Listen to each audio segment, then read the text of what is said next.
नमस्कार दोस्तों, स्वागत है आपका नॉलेज हब में। और मेरा नाम है हिमांशु। तो जैसे कि आप लोगों ने देख लिया होगा टाइटल में, आज का हमारा टॉपिक है फंडामेंटल राइट्स। तो रिसेंट वीडियो में हमने बात की थी आर्टिकल 12 से लेके आर्टिकल 18 तक, जिसमें हमारा जो बेसिक्स हैं फंडामेंटल राइट्स, और साथ में हमने बात कर ली थी राइट टू इक्वालिटी की डिटेल में, थ्योरी के साथ साथ फैक्ट्स के साथ। इस वीडियो में हमारा मेन फोकस रहेगा आर्टिकल 21 पे, 20 पे, 19 पे एंड 22 पे। और हम ये भी समझेंगे इसके साथ साथ कि जो 22 के अंदर हमारे जो प्रोविजंस हैं ऑफ प्रिवेंटिव डिटेंशन का, उसका क्या लिंक है विद दी NSA, जो लगा है रिसेंटली यूट्यूब पे मनीष कश्यप के ऊपर। सो हम कॉन्स्टिट्यूशन नॉलेज को यूज़ करेंगे प्रैक्टिकल सेंस में, और ये भी समझ में आएगा कि NSA गवर्नमेंट्स इन्वोक कैसे करती हैं, और NSA के अंडर क्या स्पेशल पावर्स मिल जाती हैं गवर्नमेंट्स को, स्टेट को, पुलिस को, कि वो किसी को भी उठा के जेल में डाल सकते हैं प्रिवेंशन के तौर पे बिना क्राइम के घटित हुए। तो आइए स्टार्ट करते हैं, और स्टार्टिंग सब में चलते हैं आर्टिकल 19 से, और 22 पे जाके हम समझेंगे NSA और उसका सारा का सारा जो भी पावर्स एंड प्रोविजंस हैं उसके रिगार्डिंग। चलिए, सबसे पहले हमारे पास आता है दोस्तों आर्टिकल 19, ठीक है, जैसे हम कहते हैं राइट टू फ्रीडम, या फिर हमारा होता है ये freedom to speech and expression, ठीक है। अब आर्टिकल 19 की बड़ी बात यह है कि आर्टिकल 19 बहुत होलिस्टिक राइट है। इसके अंदर हमें 6 राइट्स मिलते हैं एज पर दी कॉन्स्टिट्यूशन। ओरिजिनली 7 थे ये, लेकिन मैंने आपको लास्ट वीडियो में बताया था कि जो आर्टिकल 19 का सब क्लॉज 1 है, उसका जो F क्लॉज है वो था राइट टू प्रॉपर्टी, और राइट टू प्रॉपर्टी को 44th अमेंडमेंट के साथ यहाँ से डिलीट कर दिया गया है 1978 में, ठीक। तो इसलिए अब राइट टू प्रॉपर्टी आर्टिकल 19 में नहीं मिलता है। सो आर्टिकल 19 में कौन कौन से 6 राइट है हमारे पास, एक बार उनको समझ लेते हैं। हमारे पास पहला राइट है right to freedom of speech and expression, ठीक। मतलब हम जो चाहें बोल सकते हैं, जो चाहें वो एक्सप्रेस कर सकते हैं। अब मैं कह रहा हूँ जो चाहें, तो जो चाहें का मतलब ये नहीं हम किसी को गाली दे देंगे, किसी को डिफेम कर देंगे, ऐसी बातें बोलेंगे जिससे दंगे भड़क जाएंगे। तो कुछ रिस्ट्रिक्शंस भी हैं, एग्जेम्पशन भी हैं, वो भी हम देखेंगे जो आर्टिकल 19 में ही दिए हुए हैं कि कौन कौन से ऐसे रीजनेबल रिस्ट्रिक्शंस हैं जो इन राइट्स को कर्व करेंगे, कर्टेल करेंगे, ठीक है। बट थोड़ा देख लो आप, इसके अंदर आर्टिकल 19 के जो freedom of speech and expression है, फ्रीडम ऑफ साइलेंस भी इसमें आता है, डिमॉन्स्ट्रेशन में आता है, धरना देना इसमें आता है। साइलेंस को पूछ सकते हैं एग्जाम में कि जो राइट टू साइलेंस है वो कौन सा राइट के अंदर गारंटीड है। तो आर्टिकल 19 के ही right to freedom speech and expression के अंदर, क्योंकि हमें बोलने का अधिकार है, तो हमें चुप रहने का भी अधिकार मिला हुआ है संविधान से, ठीक है ना। तो आगे बढ़ते हैं, चलिए। Right to assemble peacefully, obvious सी बात है, आप पीसफुली किसी जगह पर असेंबली कर सकते हैं, असेंबल हो सकते हैं, मिल सकते हैं, बट ऑब्वियस सी बात है पीसफुल मैनर में, बिना हथियारों के। फिर आता है हमारे पास right to form associations, unions, cooperatives. अब आजकल कोऑपरेटिव्स को देखो कॉन्स्टिट्यूशन स्टेटस भी मिला हुआ है, जो कि मैंने आपको बताया है 97th कॉन्स्टिट्यूशन अमेंडमेंट के साथ, ठीक। तो कोऑपरेटिव्स की अलग से सेपरेट मिनिस्ट्री भी अभी सेंट्रल गवर्नमेंट ने कॉन्स्टिट्यूट की है। तो कोऑपरेटिव्स इंपॉर्टेंट हो जाता है काफ़ी ज़्यादा, पता होना चाहिए कि आर्टिकल 19 के अंदर हमें कोऑपरेटिव सोसाइटीज़ को फॉर्म करने का फंडामेंटल राइट गिवन है, ठीक। उसके बाद हमारा आता है right to move freely throughout the territory of India. लेकिन देखो ऐसा नहीं है कि आप जहाँ चाहो वहाँ मूव कर जाओगे, कुछ रिस्ट्रिक्शन तो पड़ते हैं। जैसे कि हमने देखा भी है कि जो हमारा शेड्यूल आपका 5 है, शेड्यूल 6 है, उसमें जो शेड्यूल्ड एरियाज़ हैं, ट्राइबल एरियाज़ हैं, या फिर जो आर्टिकल 371 है, उसमें भी कुछ ऐसे एरियाज़ दे रखे हैं, कुछ स्टेट्स हैं, 10 से 12 स्टेट्स हैं, इसमें शेड्यूल्ड एरियाज़ हैं, और जहाँ पे आप बहुत ही फ्रीली ना मूव कर सकते हो, ना सेटल हो सकते हो, ना प्रोफेशन लगा सकते हो अपना, ठीक है। तो ये चीज़ एग्जाम्शन के तौर पे ध्यान रखनी है। अदरवाइज आपको पता रहेगा कि आर्टिकल 19 में ही राइट टू मूव फ्रीली है through out the territory of India, ठीक। उसके बाद वही अगला राइट आता है आपका रिसाइड करना, सेटल करना। आप जहाँ चाहें टेम्प्रेरी परमानेंट बेसिस पर रह सकते हैं, लेकिन एग्जाम्शन ध्यान रखना वही सेम एग्जाम्शन रहेंगे इसमें भी, कि आप ट्राइबल एरियाज़ हैं जिसको गवर्नमेंट ने, जैसे कि आपको पता होगा कि नॉर्थ ईस्ट के अंदर चलता है आपका, जैसे मणिपुर है, तो इनर लाइन परमिट, तो आपको परमिट लेना पड़ेगा कि अगर आपको जाना भी है घूमने के लिए भी, तो भी सोचिए परमिट चाहिए। तो मूवमेंट के लिए जब परमिट चाहिए तो ऑब्वियस सी बात है वहाँ पे रिसाइड करना तो बहुत ही डिफिकल्ट है। और जैसे कि अभी करंट में मणिपुर में हो रहा है, जो हिंसा चल रही है, तो उसके पीछे बहुत बड़ी वजह यही है कि आप सेटल हो सकते हो नहीं हो सकते हो। मतलब क्या, जो प्लेन एरियाज़ में रहने वाले मीतीज़ हैं वो हिली एरियाज़ में जाके लैंड ऑक्यूपाई कर सकते हैं, खरीद सकते हैं, एक्वायर कर सकते हैं, नहीं कर सकते हैं। तो उसी को लेकर तो डिस्प्यूट है बहुत सारी, कि अगर राइट मिल जाता है यहाँ पे ST का मीतीज़ को, तो वो हिली एरियाज़ में जाके क्या कर सकते हैं, सेटलमेंट लगा सकते हैं अपना, सेटल हो जाएंगे तो डेमोग्राफी चेंज होगी। तो इसको लेके दोनों कम्युनिटीज़ के बीच में इस समय वायलेंट जो हिंसा है वो भड़की हुई है, ठीक है। इसीलिए रिस्ट्रिक्शन लगाए जाते हैं कि ऐसा ना हो कि जो मेनलैंड कंट्रीज, मतलब जो मेनलैंड इंडिया है, वहाँ से लोग जाएँ, और जो नॉर्थ ईस्ट की वैसी पॉपुलेशन बहुत कम है, कल्चरली बहुत ज़्यादा वो अपना आइसोलेटेड है, तो ऐसा ना हो कि यहाँ से जाके लोग इतना जाके वहाँ पे सेटल हो जाए कि कंप्लीट डेमोग्राफी ही चेंज हो जाए। तो क्या होगा, वहाँ का जो डिस्टिंक्ट कल्चर है, जो अपनी खुद की एक डिस्टिंक्ट हिस्ट्री है वहाँ पे, उसको बहुत ज़्यादा डिस्ट्रक्शन होगा, काफ़ी ज़्यादा डिस्ट्रॉय होगी, और कंप्लीटली हो सकता है ख़त्म भी हो जाए, ठीक। तो उस चीज़ को सेव करने के लिए इस तरीके से स्पेशल राइट्स थोड़े से मिल जाते हैं। तो आप इसको ध्यान रखोगे, थोड़ी एडिशनल बात हो गई। चलिए सीधे अब अगले पॉइंट पर बढ़ते हैं अपना। तो वही चीज़ है right to practise any profession. आप कोई भी अपना काम वगैरह जो भी प्रोफेशन है उसको कर सकते हैं, लेकिन देखो इसमें एक चीज़ है, वो पूछ सकते हैं कि जो स्टेट के पास हक है मोनोपोली का, जैसे कि बहुत पहले तो लगभग सरकार की हर ही क्षेत्र पे, हर एक सेक्टर पे मोनोपोली थी, फिर तो हल्के हल्के उन्होंने LPG रिफॉर्म्स लाए और प्राइवेट सेक्टर को अलाउ भी किया है। बट अभी देखोगे तो आप रेलवे के अंदर मेनली ऑपरेशंस को लेके और डेवलपमेंट को लेकर रेलवे का सेंट्रल गवर्नमेंट की ही मोनोपोली रहती है। तो वो मोनोपोली आर्टिकल 19 का देखो क्लॉज 6 है, ये इसके अंडर जस्टिफाइड है। संविधान ने क्या रखा है कि जो सेंट्रल गवर्नमेंट है या स्टेट गवर्नमेंट है, अगर वो किसी सेक्टर पे अपनी मोनोपोली स्टैब्लिश करती है तो उनको कोई जस्टिफिकेशन देने की जरूरत नहीं है, वो कहीं भी कर सकते हैं, ठीक है ना, अपना आधिपत्य जता सकते हैं। ठीक, अब देख लो थोड़े से रीजनेबल रेस्ट्रिक्शंस कौन कौन से लगते हैं जो हमने राइट देखे हैं आर्टिकल 19 में, उसके तहत। तो देखो, एक तो हमारा कंट्री की सोवरेनिटी को हर्ट नहीं होना चाहिए, इंटीग्रिटी यूनिटी को हर्ट नहीं होना चाहिए, कंट्री की सिक्योरिटी पे दिक्कत नहीं आनी चाहिए। मान लीजिए आप कुछ ऐसा करने से सिक्योरिटी पे ही मतलब कहीं ना कहीं कॉम्प्रोमाइज़ हो रही है, तो आपको ऐसा हक नहीं मिल सकता। फिर साथ ही साथ आप फ्रेंडली रिलेशन ख़राब नहीं कर सकते फॉरेन स्टेट के साथ। Public order, decency, morality, contempt of court, defamation वही मैंने कहा था। फ्रीडम ऑफ स्पीच एक्सप्रेशन, इसका मतलब ये नहीं है कि आप किसी को गाली देंगे, आप किसी को उल्टा सीधा बोलेंगे, ठीक है ना। और बाकी आप दंगे वंगे नहीं भड़का सकते फ्रीडम ऑफ स्पीच एक्सप्रेशन के नाम पे। तो काफ़ी अच्छे से बैलेंस्ड है आर्टिकल 19। ठीक, आपका सेम हिंदी में दे रखा है। आपका जो अनुच्छेद 19 है उसमें जो भी 6 प्रकार के अधिकार हैं, ध्यान रखिएगा, राइट टू प्रॉपर्टी, संपत्ति का अधिकार 44th अमेंडमेंट के साथ हटा दिया गया है, अब नहीं है। अब आता है हमारे एक इंपॉर्टेंट आर्टिकल, आर्टिकल 20। क्या कहता है? ये बात करता है कि आर्बिट्री एंड एक्सेसिव पनिशमेंट किसी भी एक्यूज्ड को ना मिले और उससे प्रोटेक्शन कैसे की जा सकती है। तो चलो ये तो इतनी इंपॉर्टेंट चीज़ नहीं है, बट एग्जाम में जो पूछी जाती है वो ये 3 बहुत इंपॉर्टेंट है। आपको ये काफ़ी स्ट्रिक्टली पता होना चाहिए आर्टिकल 20 के नीचे जो 3 हक हैं, जो 3 राइट्स हैं, वो कौन कौन से राइट्स गिवन हैं। तो पहली बात तो दे रखी है no ex post facto law, मतलब ये है कि कोई भी कानून जो है रेट्रोस्पेक्टिवली नहीं इम्प्लाई कर सकते आप। कहने का मतलब ये होता है कि मान लीजिए आपने क्राइम किया 2001 में, ठीक, आपके खिलाफ़ केस स्टार्ट होता है 2002 में और आपको 2002 में कन्विक्शन सुना दिया जाता है, और उसके बाद सरकार एक पास कर देती है सेम क्राइम के लिए 2003 में बहुत ही स्ट्रिंजेंट लॉ, मतलब मान लो कि डेथ पेनल्टी अनाउंस कर देती है सरकार। तो क्योंकि आपका कानून जो है, आपका जो क्राइम था 2001 में घटित था और आपको कन्विक्शन 2002 में हो चुकी है, तो आपको ऐसा नहीं है कि 2003 में जाके जो बाद में आपके पास कानून सरकार ने पास किया है उस कानून के तहत सजा नहीं दे सकते, ठीक है ना। और दूसरी बात ये भी है कि जो पहले क्राइम हो गया है वही चीज़ हो गई, जो आपने क्राइम पहले किया है बाद में आया हुआ कानून के तहत आपको सज़ा नहीं मिलेगी उस कानून के अकॉर्डिंगली। जो कानून उस समय होगा, मान लीजिए आपने 2001 में चोरी करी और 2001 में चोरी को लेकर कानून ही नहीं है, तो आपको सज़ा होगी ही नहीं। समझे, एग्जाम्पल दे रहा हूँ समझाने के लिए, ऐसा होता नहीं कि चोरी के लिए सज़ा नहीं है, ठीक।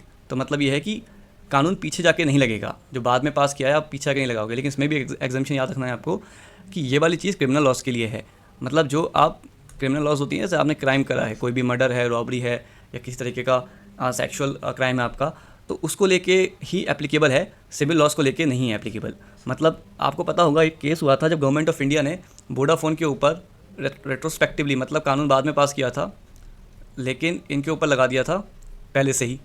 तो ये लोग चले गए थे केस लेके सुप्रीम कोर्ट के अंदर कि ये तो सरकार ने रेट्रोस्पेक्टिवली लगाया है। तो सुप्रीम कोर्ट ने भी अपील किया था काइंड ऑफ कि हाँ, जो सिविल लॉज हैं और टैक्स लॉज हैं, मतलब यही है कि सरकार कह सकती है कि आप 2001 में टैक्स नहीं दे रहे थे, हमने 2005 में कानून पास किया टैक्स का, तो आप 2001 से लेकर 2005 तक का सारा टैक्स दो, और जितना बढ़ा के सरकार पास करेगी कानून उतना बढ़ा के देना पड़ेगा। तो सिविल लॉज में, टैक्स लॉज में सरकार आज कानून पास करके आपके ऊपर 10 साल पहले भी लगा सकती है कि आपने 10 साल पहले कोई डील करी है, मान लो आज सरकार ने कानून पास किया, तो आपकी उस डील पे भी वो अप्लाई कर देंगे अपना कानून और आपको उसके अकॉर्डिंगली फॉलो करना पड़ेगा, ठीक।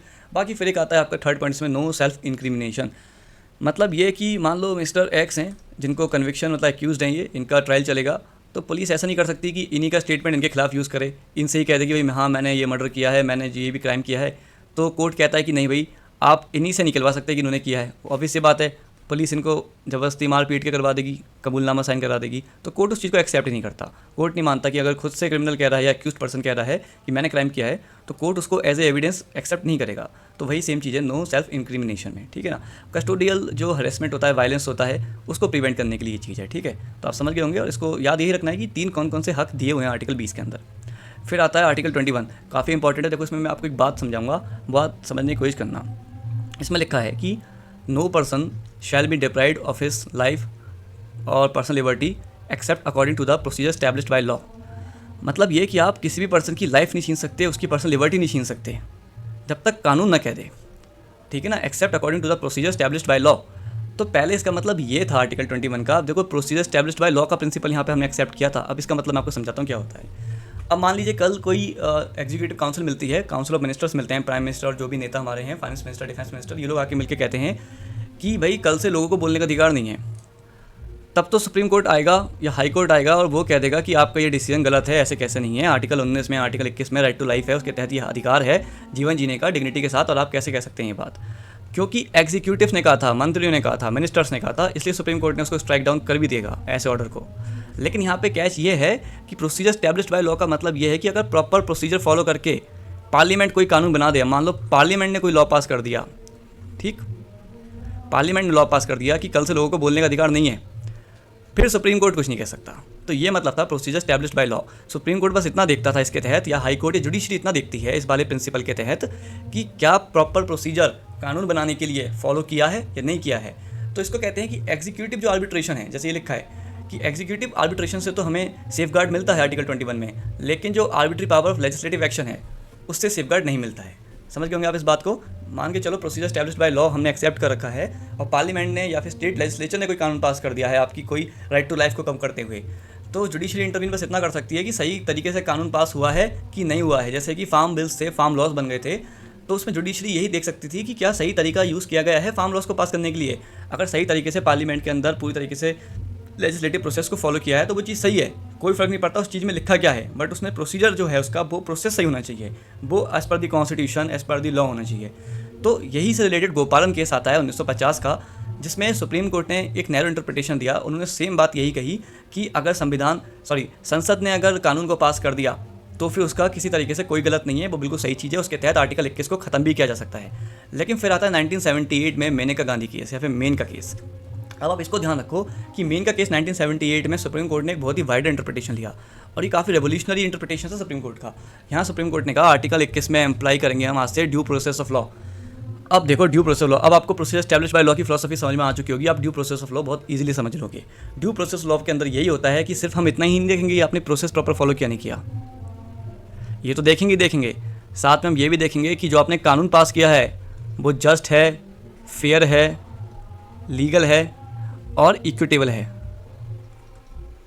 ठीक, मतलब सुप्रीम कोर्ट अब सिर्फ ये नहीं देखेगा कि हाँ भाई पार्लियामेंट ने प्रॉपर कानून प्रोसेस को फॉलो किया और कानून बना दिया तो वो सही हो गया, ऐसा नहीं है। अब supreme court due process of law के तहत ये भी देखेगा कि उस कानून के अंदर लिखा क्या है, क्या उसमें ये तो नहीं लिखा है कि हाँ भाई किसी भी इंसान को आप उठा के जेल में डाल दोगे और उसको कोई हक भी नहीं है अपने अगेंस्ट इस चीज़ को प्रोटेक्शन करने का। तो पहले तो प्रोसीजर स्टैब्लिश बाय लॉ में तो अगर सही तरीके से पास किया है कानून तो सुप्रीम कोर्ट कहेगा हाँ ठीक बात है, but due process of law जो 1978 के बाद मेनका गांधी केस के बाद सुप्रीम कोर्ट ने इसी चीज़ को अप्लाई किया है आर्टिकल 21 में। तो अब ये कह चुका है सुप्रीम कोर्ट कि संसद के पास ये अधिकार नहीं है कि वो कोई भी कानून सही तरीके से पास करेगा, तो उसका मतलब ये नहीं है कि उसमें कुछ भी लिख देगा, उसको जस्ट होना पड़ेगा, फेयर होना पड़ेगा, इक्विटेबल होना पड़ेगा। ठीक है ना, तो ये चीज़ ध्यान रखना और यही अंतर है दोनों प्रिंसिपल में। ड्यू प्रोसेस ऑफ लॉ में सुप्रीम कोर्ट या जुडिशरी ये भी देखती है कि लिखा हुआ क्या है उसके अंदर, क्या लिखा हुआ सही है गलत है, और प्रोसीजर स्टैब्लिश बाय लॉ में बस इतना देखा जाता है कि जो प्रोसीजर है, जो प्रोसेस है कानून पास करने के लिए जो फॉलो किया गया है, क्या वो संविधान के तहत है, क्या वो लीगल है या नहीं, बस। तो इसलिए कहते हैं कि ड्यू प्रोसेस ऑफ लॉ एक काफ़ी बढ़िया चीज़ है, काफ़ी बड़ा इसके इंटरप्रिटेशन है, कैनोटेशन है। ठीक, तो आई थिंक आपको समझ में आ गया होगा। बाकी कुछ आर्टिकल 21 बहुत बड़ा आर्टिकल, मतलब काफ़ी सारे राइट्स आपको गारंटी करता है, जैसे कि environmental rights, pollution free water, air, livelihood, privacy, travelling abroad, तो ये सब आपको आर्टिकल 21 के अंदर ही मिलते हैं। ठीक है ना, चलिए आगे बढ़ते हैं। बाकी आर्टिकल 21A पास किया गया था, उसमें क्या कहा था कि स्टेट की जिम्मेदारी ये provide free and compulsory education to all children from age 6 to 14। तो बस इतना ध्यान रखेंगे कि 6 से लेके 14 साल के बच्चों के लिए free and compulsory education organise करनी पड़ेगी स्टेट को। ठीक है, और इसमें ध्यान रखेंगे आप 86th कॉन्स्टिट्यूशन अमेंडमेंट था, 2002 में आया था, और इसको कहा गया था the dawn of the second revolution in the chapters of citizen rights. बस इतना ध्यान रख लो, इस चीज़ को याद कर लो, क्योंकि ऐसा होता है स्टेटमेंट वाइज पूछा जाता है कि which of the following constitution amendment कह सकते हैं, या फिर पूछ सकते हैं fundamental right is known as the dawn of the second revolution in the chapter of citizen right. तो आर्टिकल 21 है जो कि 86th अमेंडमेंट के साथ आया था और फ्री एजुकेशन की बात करता है। ठीक, अब हम आ जाते हैं अपना जो मोस्ट इंपॉर्टेंट इसके हमारा फोकस है इस वाली वीडियो का, आर्टिकल 22। ठीक, जो ग्रांट करता है protection to persons who are arrested और डिटेन्ड। तो देखो दो तरीके से मतलब आपको डिटेन किया जा सकता है या अरेस्ट कर सकते हैं। ठीक है ना, एक तो होती है प्यूनिटिव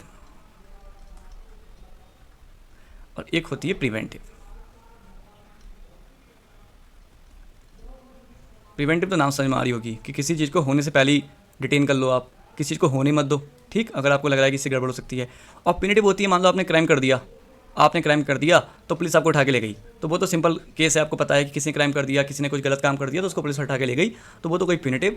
बट किसी ने मान लो क्राइम किया ही नहीं अभी तक, लेकिन पुलिस को ये अंदेशा है, अपने जो भी उनके पास इन्फॉर्मेशन होती है उसके थ्रू नहीं पता लग गया कि ये XYZ पर्सन जो है फ्यूचर में दंगे भड़का सकता है, एंटी स्टेट एक्टिविटीज़ कर सकता है, सिक्योरिटी को कॉम्प्रोमाइज़ कर सकता है, तो भी उसको अरेस्ट किया जा सकता है। प्रिवेंटिव मैनर में, मतलब चीज़ें होने से पहले ही उसको उठा लो जिससे कि चीज़ हो ही ना पाए। ठीक, ये ध्यान रखना है आपको। तो आर्टिकल 22 में 2 तरह की डिटेंशन की बात होती है। तो 2 पार्ट्स हमने देख लिए इसके। अब देख लेते हैं थोड़ा सा इनकी डिटेल के बारे में। तो जब आपको प्यूनिटिव डिटेंशन किया जाता है, मतलब ये कि सिंपल कानून है, आपने मान लो चोरी करी, आपको पुलिस ने अरेस्ट कर लिया, तो ऑब्वियस सी बात है उसमें कुछ हक मिलते हैं आपको। यह हक आपको पता होनी चाहिए एज ए सिटीजन भी। पहली बात तो आपको उठाया क्यों गया, आपको जेल में क्यों डाला गया है, आपको अरेस्ट क्यों किया गया है, ठीक, इसके ग्राउंड्स पता होने चाहिए। दूसरी बात, आपका हक है कि लीगल प्रैक्टिशनर से आप डिफेंड कर सको, मतलब लॉयर, ठीक। और तीसरा हक है आपका 24 घंटे के अंदर अंदर पुलिस अरेस्ट करने के 24 घंटे के अंदर आपको मजिस्ट्रेट के सामने पेश करेगी। और अगर मजिस्ट्रेट ने अप्रूव कर दिया कि ठीक है इस पर्सन को और ज़्यादा आप आगे अरेस्ट करके रख सकते हो, डिटेन कर सकते हो, तो रखा जाएगा डिटेन करके। और मजिस्ट्रेट अगर ऑर्डर नहीं देता इस चीज़ का डिटेंशन का, तो फिर आपको रिलीज़ कर दिया जाएगा, ठीक है ना। 24 घंटे ज़्यादा पुलिस अपने आप से आपको नहीं रख सकती अरेस्ट करके, ठीक है। तो आर्टिकल 22 का पहला पार्ट तो हो गया हमारा ये, जो बात करता था प्यूनिटिव डिटेंशन की। अब बात कर लेते हैं जो इस समय काफ़ी ज़्यादा सुर्खियों में बना हुआ है, न्यूज़ में बना हुआ है, मनीष कश्यप केस में बना हुआ है, प्रिवेंटिव डिटेंशन, ठीक। जो लगता अभी कानून कौन सा है, NSA, ठीक, इसको हटा के NSA कर लो, नेशनल सिक्योरिटी एक्ट 1980। देखो बहुत पावरफुल कानून है। इसमें ये कहते हैं कि सीधे किसी भी पर्सन को अगर लगता है कल जाके ये पर्सन किसी तरीके से कोई वायलेंट एक्टिविटी को इंसाइट कर सकता है, किसी भी तरीके से कोई भी गलत काम कर सकता है, तो उसको पुलिस उठा के अरेस्ट कर सकती है। और उसके लिए कोई कन्विक्शन, कोई ग्राउंड्स या कुछ ऐसा उस बंदे का एक्यूज़ होना ज़रूरी नहीं है। अगर ये लगता है कि इस व्यक्ति ने कुछ ऐसा करेगा जो कल दंगे भी हो सकते हैं, कोई दिक्कत हो सकती है, तो उसको सीधा अरेस्ट कर लिया जाता है। नेशनल सिक्योरिटी एक्ट देता है पावर, और 3 महीने का डिटेंशन कर सकते हो बिना किसी ग्राउंड के। और दूसरी बात यहाँ पे इंपॉर्टेंट ये है कि 3 महीने का आप किसी को उठा के जेल में डाल सकते हो बहुत आराम से। उसके लिए ना तो आपको ज़रूरत पड़ेगी उस व्यक्ति को, मान लो आपने मिस्टर XYZ को प्रिवेंटिव डिटेंशन में उठा के जेल में डाल दिया, ठीक, तो आपको ज़रूरत नहीं है इनको ग्राउंड बताने की क्यों डाला है, इनको लीगल काउंसिल देने की, या इनको आपको प्रेजेंट करने की मजिस्ट्रेट के सामने। आपने प्रिवेंटिव डिटेंशन की पावर का यूज़ किया, जो कि स्टेट एम्पावर करती है पुलिस को करने के लिए, तो सीधे आप 3 महीने के लिए जेल में डाल सकते हो किसी पर्सन को, बस किसी ग्राउंड के बिना, ठीक। तो इसी का यूज़ करा है अभी रिसेंटली तमिलनाडु गवर्नमेंट ने। और जो हमारे यूट्यूबर हैं मनीष कश्यप, उनको जेल में डाला गया है अंडर नेशनल सिक्योरिटी एक्ट। इस कानून को बहुत यूज़ करते हैं स्टेट गवर्नमेंट भी और सेंट्रल गवर्नमेंट भी, किसी भी तरीके से किसी भी पर्सन के अगेंस्ट कोई भी कार्रवाई करने के लिए, ठीक। और दूसरी इंपॉर्टेंट, एक तो आप ये याद रखोगे फैक्ट के तौर पे कि 3 महीने के लिए डाल सकते हैं स्टार्टिंग में एकदम से, उसके बाद एक्सटेंड भी कर सकते हैं। लेकिन एक्सटेंड करने के लिए एक एडवाइजरी बोर्ड होता है जिसमें अलग अलग सेक्टर से मेंबर्स होते हैं, जैसे जुडिशरी के हो गए, एग्जीक्यूटिव से हो गए, लेजिस्लेटिव के हो गए, ठीक है। तो उसकी एडवाइस पे ही फिर आप आगे एक्सटेंड कर सकते हो इस चीज़ को। अब इसमें क्या याद रखना है आपको कि प्रिवेंटिव डिटेंशन को लेकर कानून कौन बना सकता है। तो नॉर्मली आपको लगेगा कि ये तो पार्लियामेंट ही कर सकता होगा, बट नहीं, पार्लियामेंट के साथ साथ स्टेट लेजिस्लेचर भी कानून पास कर सकता है। स्टेट लेजिस्लेचर के पास ही पावर है कि वो कानून बना सकता है ऑन दी प्रिवेंटिव डिटेंशन, ठीक। तो आप इस बात को ध्यान रखेंगे कि पार्लियामेंट और स्टेट लेजिस्लेचर दोनों बना सकते हैं प्रिवेंटिव डिटेंशन को लेकर कानून, ठीक है ना। और ये कानून हमारे पास इस समय जो बहुत यूज़ होता है NSA, इसे आपने न्यूज़ में काफ़ी बार देखा भी होगा, नेशनल सिक्योरिटी एक्ट।